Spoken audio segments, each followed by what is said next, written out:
Quando pensamos em operações especiais, a gente imagina helicóptero rasgando os céus pela madrugada, ou se não, homens descendo de rapel pelos céus, ou vou até além, homens avançando silenciosamente para o alvo. Mas existe uma forma de guerra muito mais silenciosa, uma forma onde a missão pode começar dezenas de quilômetros longe da costa, sem comunicação aberta, sem luzes e sem qualquer evidência visível. Uma guerra onde é conduzida por homens que vivem abaixo do oceano. Os SEALs Carriers nasceram justamente para isso. Sua função é transportar homens para lugares onde as pessoas menos imaginariam. Portos militares, instalações estratégicas, bases navais, terminais de petróleo, infraestruturas críticas, locais protegidos por radares e sensores. Hoje essas plataformas representam como a guerra moderna está acontecendo hoje, mas a origem dessa história acontece muito antes dos Navy SEALs. Muito antes da Guerra Fria e muito antes da tecnologia moderna, as raízes desse conceito de guerra pode ser encontrado muito antes da Primeira Guerra. Naquele período, os países buscavam uma nova forma de romper bloqueios navais sem confrontar diretamente com o inimigo. Entre todos os experimentos realizados, os italianos se destacaram.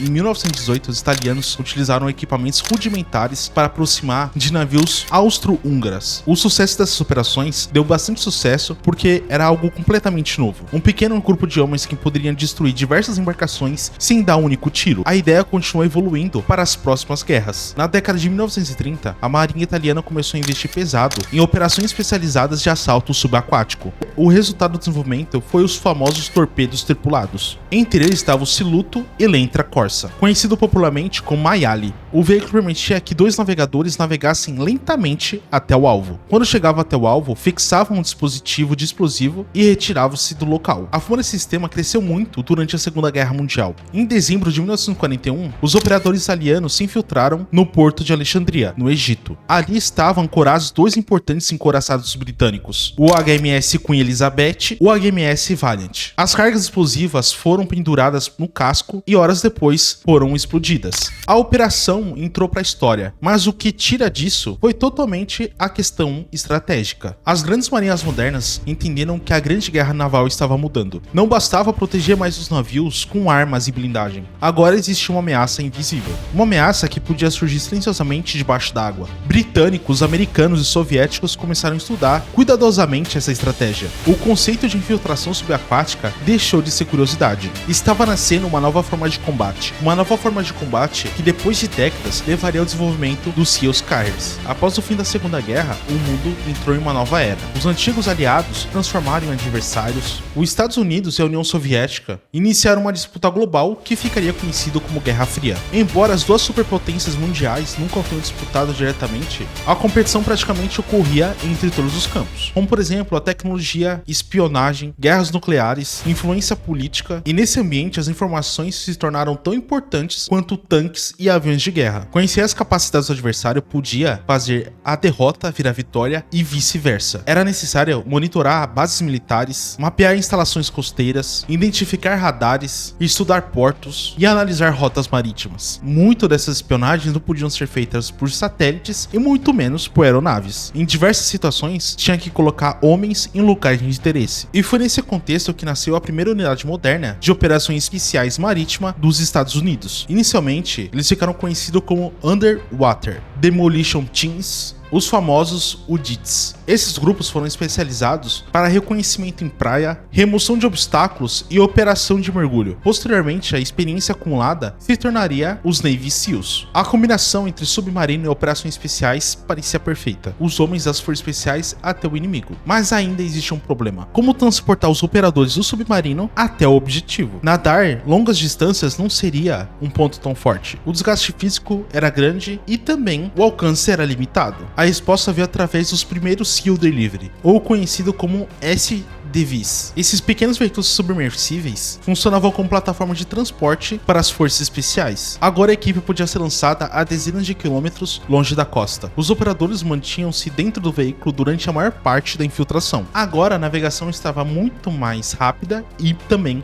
muito mais segura. Ao longo das décadas de 1950 e 1960, diversos modelos foram desenvolvidos. Novos sistemas de navegação surgiram, novos motores elétricos ficaram mais eficientes, equipamentos também de mergulho evoluíram. Agora, o Sea Carriers se transformou em uma grande capacidade operacional. Durante a Guerra Fria, a capacidade tecnológica se tornou muito estratégica. O motivo era simples. Agora eles conseguiam penetrar em áreas de interesse sem fazer nenhum tipo de alarme. Em uma época marcada pela espionagem e também pela constante ameaça nuclear, isso era fundamental. Apesar da complexidade tecnológica envolvida, o conceito operacional do Sea Carriers é relativamente simples. Levar os operadores especiais da maneira mais discreta possível. Os primeiros SDV era classificado como veículos molhados. Isso significa que todo o interior daquele veículo permanecia inundado. Os operadores especiais utilizavam equipamentos de mergulho completo, que espiravam através de sistemas especializados para aquilo. Eles também permaneciam expostos à água durante boa parte da viagem. E embora seja desconfortável, essa solução seria perfeita para aquela ocasião de espionagem.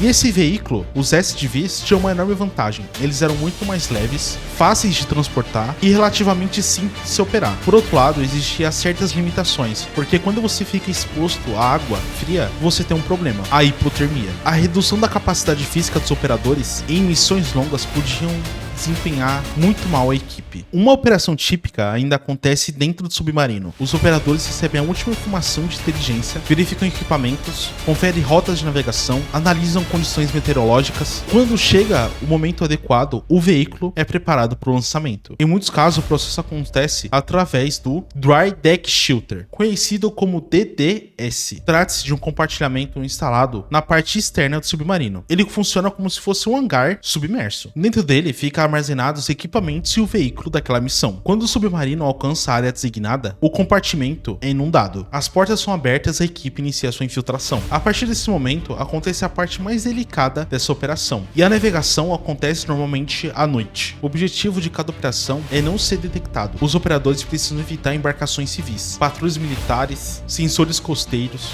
redes de pesca, qualquer obstáculo que esteja no mar. Mesmo esses pequenos erros podem colocar toda essa operação em risco. Ao atingir a área de infiltração, a equipe abandona aquele veículo. Dependendo da missão, podem ocorrer atividades de instalações ou monitoramentos ou até mesmo sabotagens para futuras missões. Somente após a conclusão da tarefa acontece um movimento de extração. E bom, se você chegou até aqui, deixe o seu like, se inscrever-se e entre no canal do WhatsApp.